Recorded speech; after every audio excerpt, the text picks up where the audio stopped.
కార్యక్రమ వ్యవస్థలు రథ వ్యవస్థలు చూడడానికి ఒక్కొక్కసారి ఆలస్యం జరుగుతుంది. అందుకే మీ ద్వారా సత్సంగంలో కొంచెం ఆలస్యమైంది. చాలాసేపటి నుంచి మనం కూర్చొని వింటున్నాము. చిన్నది అరగకుంటే విన్నది హృదయంగం కాకపోతే ఉపయోగం. ఎక్కువ తిన్నా కానీ తక్కువ వచ్చేస్తుంది, ఎక్కువ తిన్నా కానీ హృదయంగం కాదని నా ఆలోచన ఉన్నది. చాలామంది చెప్తుంటారు ఆయన. కానీ ఇంత బృహత్ కార్యక్రమానికి మనం ఎందుకంటే వచ్చినాము, అందులో విశేషమైన కారణం ఏంటంటే సనాతనానికి జాగరణ చెయ్యాలి. సనాతనం గురించైనా అందరు ఇక్కడ ఇని ఉంటారు.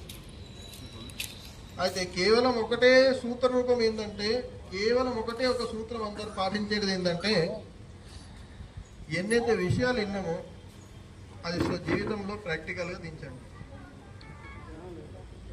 దించుతారా? అది చూడండి. ప్రతి సమస్యకు ఇంకా ఏ విధంగా సమస్య రాకుండా ఉండాలి, ఏ విధంగా జీవించాలి, కేవలం మనుష్య మాత్రానే కాదు, సమస్త 84 లక్షల ప్రకార జీవరాశుల గురించి ఏదైనా మార్గం చూపించిందంటే అది కేవలం వేదమే. వేదం తప్ప వేరే మార్గము లేదు. ఇది బాగా గుర్తుపెట్టుకోండి. ఎప్పటిదాకా వేదం ఇంకా సనాతనానికి మనం దూరం అవుతామో అది వరకు ఏదో ఒక ఇబ్బంది వస్తుంటుంది. నేను అవుతూ మొత్తం సమాజ వ్యవస్థ నశించబోతుంది. మనము మన దేశము, మన స్వాభిమానము, మన విద్య అనేది వ్యవస్థ కేవలం వేదం ద్వారానే వస్తుంది, ఇంకా వేరే ద్వారా రాదు. ఎక్కడైనా మీరు చూడండి, మన భాగ్యనగరంలో అయినా కొన్ని స్థలాలు అందరు చెప్తాం కదా, పాత బస్తీ అదో బస్తీ అని. ఎక్కడ సనాతన లోపం అయిపోయిందో అక్కడ ఎవరైనా శాంతిగా ఉండగలుగుతున్నారా? ఆలోచించుకొని చెప్పండి అందరూ. మళ్ళీ ఆ ఆలోచన లేనప్పుడు ఆ ఆలోచన మనం ఖచ్చితంగా చేయాలి. ఎందుకు ఇటువంటి వ్యవస్థ జరుగుతున్నది? ఎందుకంటే సనాతనము లోపం అవుతుంది. వేరే వాడు అధర్మాచరణం చేసేవాడు బలవంతుడని కాదు, మనం బలహీనులుగా మారుతాం. ఒక పళ్ళ మోసే సామర్థ్యం ఉన్నవానికి 10 కిలోలు పెద్ద ఇబ్బంది లేదు. కానీ అదే పళ్ళ మోసే సామర్థ్యం ఉన్న వ్యక్తికి సామర్థ్యం తగ్గి 10 కిలోల సామర్థ్యం వస్తే 25 కిలోలైనా ఎంతో బరువు అనిపిస్తుంది. ఆ సమస్య ఇప్పుడు మన సమాజం ముందర మనకు అధర్మయులకి బలం ఎక్కువన్నందుకు అనిపిస్తున్నది. అంతే. మీరందరూ పళ్ళ మోసే వాళ్ళు 10 కిలోల సామర్థ్యానికి వచ్చారు అంతే తప్ప వాళ్ళ సామర్థ్యం అంతే ఉంది, 25 కేజీలు. మన సామర్థ్యానికి ఏం లేకున్నా కానీ 50 కిలోల దాకా తీసుకెళ్ళని, అద్దపళ్ళ దాకా వెళ్ళినా కానీ, పళ్ళ అంటే క్వింటల్ అందరికి మీకు తెలిసి ఉంటుంది, పాత వాళ్ళకి అందరికీ. అయితే కనీసం అక్కడ దాకా వెళ్తే సమాధానం అవుతుంది కదా. దాని గురించి ఈ సంకల్పన తీసుకొని యజ్ఞయాత్ర. ఎందుకంటే వేద జ్ఞానము హృదయంగమం కావాలంటే యజ్ఞం ద్వారానే అవుతుంది. ఇంకా యజ్ఞం చేయాలంటే ఆవు కావాలి. ఆవులేని యజ్ఞం చేస్తే చేయగలమా? ఆ ఘృతం ఏదైతే వేస్తున్నామో ఆవులేని వస్తుందా అండి? అయితే అన్ని పరస్పరంగా ఇవి కనెక్ట్గా ఉంటాయి. ఇదే పరస్పర కనెక్షను సనాతనము, వేదము, ఇంకా మన మనుష్యులకు సరళంగా బతికే వ్యవస్థ గురించి, ఈ సమాజ వ్యవస్థ గురించి ఇది అవసరం. ఈ విషయాలకు నేను ఎక్కువ దీర్ఘంగా తీసుకోకుండా మీకు హృదయంగమం చేయండి. మీ పిల్లలకు మీరు ఎవరైతే ఇప్పుడు ఈ వయస్సులో, నేను ఒక విషయం బాగా చెప్తుంటాను, మీకు యోగేష్ గారైనా నా విషయం చెప్పిండ్రు.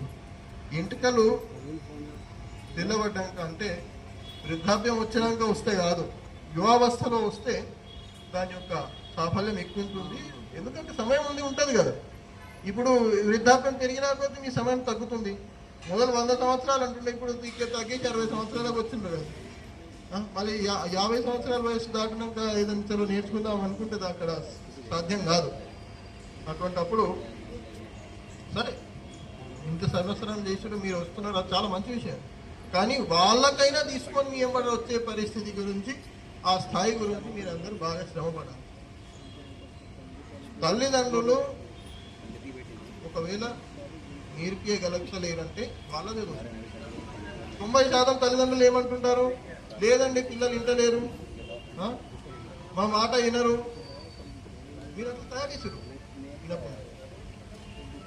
ఏడవంగానే ఇచ్చి ఉన్నాయి, ఏడవంగానే ఏదో ప్యాకెట్ ఫుడ్ తీసుకొచ్చి పెట్టి, మళ్ళీ రేపు మీ మాట వింటారా?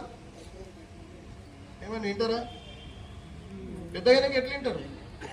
ఎవరైతే ఇక్కడ వ్యవసాయం తెలిసిన వాళ్ళు ఉన్నారో కొన్ని పాత సామెతలలో కొన్ని నాకు పదాలు వస్తాయి. కృషి తెలిసిన వాళ్ళు పాత మనుషులు ఏమంటుండంటే 8 పనులు వేసినాక కోడె దూడకు నేర్పియలేము దాగలగట్టు. అది ఏదన్నా 4 పనులు వేసినప్పుడే ఏం నేర్పియాలి అంటే చిన్న ఉన్నప్పుడు నేర్పిస్తే నేర్చుకుంటూ పెద్దగైనాక మీకు చేయి అది నేర్చుకుంటే ఎవరు నేర్చుకోలేదు, సాధ్యమే కాదు. ప్రవృత్తి కాదు, ప్రకృతి కాదు అది.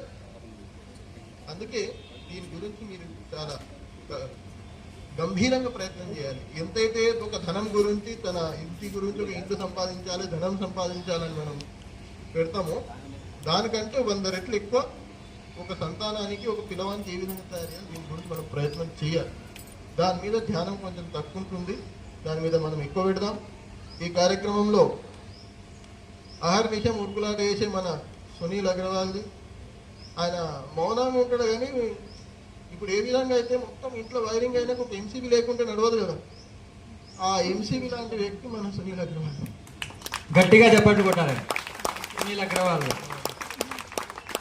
మళ్ళీ మొత్తం వైరింగ్ ఉన్నది అంత ఉన్నది, ఎంసీబీ వచ్చేసింది కానీ ఒక సర్వీస్ వైర్ కావాలి కదా, మా యోగేష్ ప్రభుజా సర్వీస్ వైర్ లాగా. అంటే ఇట్లా ఈ ఉదాహరణలు ఏంటంటే సాధారణ ఉదాహరణలు ఉన్నాయి. మనం దీనికి అర్థం చేసుకుంటూ ఈ కార్యక్రమానికి మనం వచ్చే దారికి వెళ్దాం. ఇవాళ రామాయణపేట, కామారెడ్డి, నిజామాబాద్ మనం చేరుతున్నాం. సమయం అవుతుంది, ఇక ముగించి ముందుకు వెళ్దాం.